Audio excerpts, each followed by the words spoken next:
This is why we love horror TV. I'm John Maher, and that's Aaron Brooks. Aaron, we got exactly what we thought we were going to get, and they did it all right. They did it more than all right. What do you think? Yeah, no, I think you're underselling it. If anything, I think it was a great episode, one of the best episodes, if not the best, easily the best episode so far of this series. It's the Fire at the Black Spot, episode 7 of It, titled The Black Spot. Okay. There we go. And yeah, it was done very solidly, directed by Andy Muschietti. So I kind of expected him to pour it all into this one, and he certainly did. And I think we knew it was going to happen, but they actually gave us that that, I don't want to say cold open, but like that opening sequence that kind of delayed everything. And the opening sequence was actually really strong too.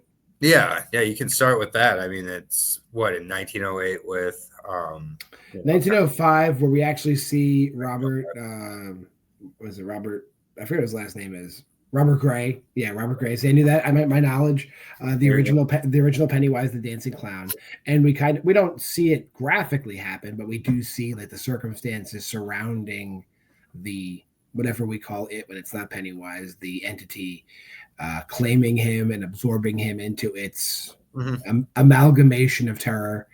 And we see Madeline Stowe's character as a young girl deal with the loss of her father and the whole thing. So we get kind of it is really, I mean, he's not a perfect man, but not a bad guy. Not a bad guy. Yeah. Really. No, and I think we're going to see a lot more of that in season 3 and season 2 as well, but mostly in probably season 3 once we're back in that time period. If the show continues then that way. But yeah, no, I like the cold open. I like that it didn't directly go into the Fire of the Black Spot because it was pretty clear that's what was happening.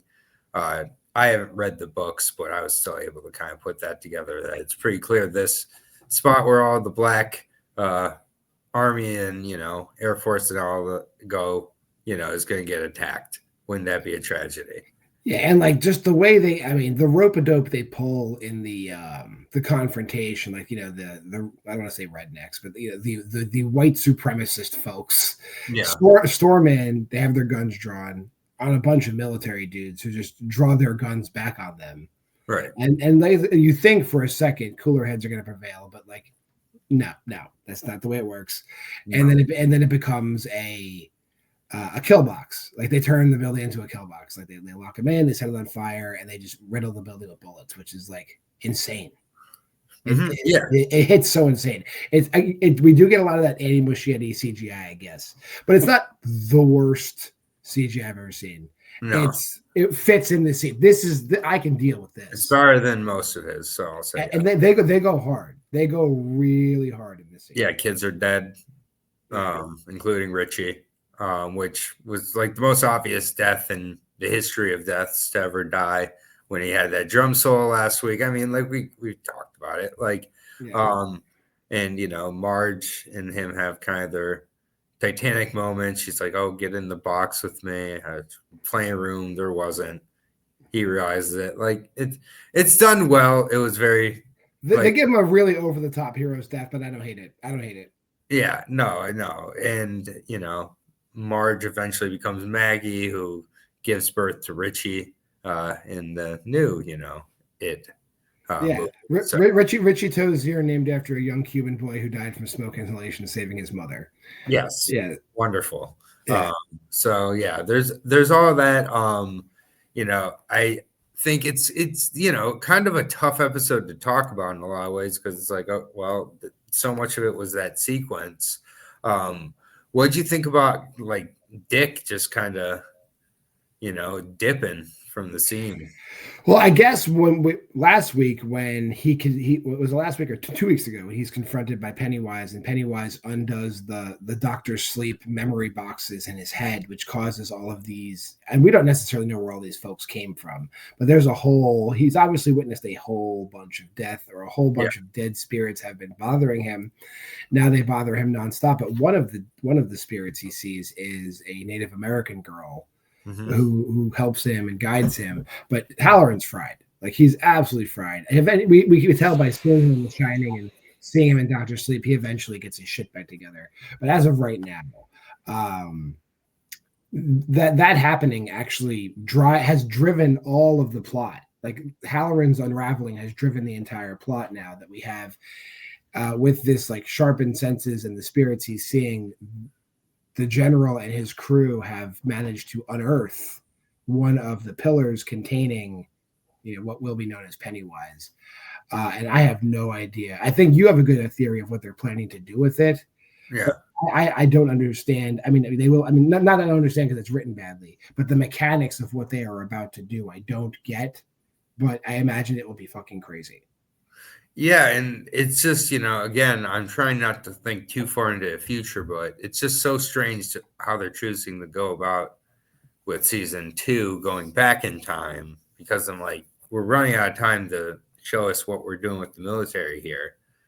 And so I'm just kind of lost all the way around, but I feel like if it leads to, a fire starter off season or something, I'd be fine with it. Who knows? But yeah, because and then what? Leroy tries to stop them, but he's greatly overruled, and they are going to basically run a million experiments on this obsidian-looking rock to determine the supernatural, or I guess ultra science powers that it entails, and then weaponize it. Which you are right; it could be. It could lead to the shop. I feel like that makes a ton of sense to me. Yeah, I mean, if we were continuing forward, I would be more married to that theory. But if we're going back to 1940s next or whatever, then I'm not sure how that would work. Yeah, I don't know. We'll see. I mean, maybe we'll get maybe they will continue forward, but just the next seasons we'll have flashbacks. Like it'll be like, or flash forwards, I guess. Like we'll have the 1930 whatever season, but it will flash forward briefly. Because you're right. I think the conversations we've had offline of it, like it going backwards, damages the plot moving forward. Even though we do know, I guess the whole thing starts going backwards because it happens in the future twice. It's two. The whole novel of it is 2 iterations ahead of this iteration. So right. It's just very we'll see. And I just want to see the turtle already. We saw a turtle shell. If you saw the rock is encased in a double turtle shell. I noticed, but I need more turtle. And if we wind it all up into the Dark Tower somehow, I'm all for that too. Yeah. And next week is going to be heavy. Is going to be military heavy. We're going to get more ideas of what Shaw's plans are. And we find out that even though Pennywise told told Madeline Stowe's character that he was going to hibernate, something prevents him from hibernating. He is unable to, and he comes out at the end and attacks Will. And I don't understand that power that Pennywise has, where he doesn't kill the person, but he like entrances them. Like, what's that all about? Because we saw Periwinkle after she was entranced, and she's alive, but she's not right. So whatever happened to her is now going to happen to Will. So we'll see. Yeah, there's a lot of shit that has to get done, and I don't think half of it will. So I'm concerned, but we'll see. All right. Well, I think that we've covered the whole episode. I'm in. I'm all in. So, absolutely. Yeah. No, this was a great episode. Let's go to the ratings. I think a lot of folks are like saying, like, we did it. This is it. They've delivered it. This is the 5-star episode of the season. I'm a little reluctant. I think there might be more in the chamber. I'm going to go 4.5 though on this. Yeah, no, same here. 4.5 for me as well. Just this probably will be the best episode of the season, but at the same point, I don't think it's perfect by any stretch. And a lot of it was very predictable, but it was done effectively. So I can't hate on it in that way. But I'm interested in the finale and more interested in what next season looks like. Yeah, and obviously there's a few other characters that need to go, and they will have to go, but we'll see what happens. But we'll find out next week on Why We Love Horror TV. But if you made this far in the video, like, comment, subscribe, and share. Go to the Facebook group at Why We Love Horror. By the way, check out our Letterboxd challenges. The 2025 challenge, wrapping up, and the 2026 challenge, which we want to see you be a part of. Do that. Until next time, I'm JWMaher. That's Aaron Brooks. This has been Why We Love Horror Television. Here comes the schedule.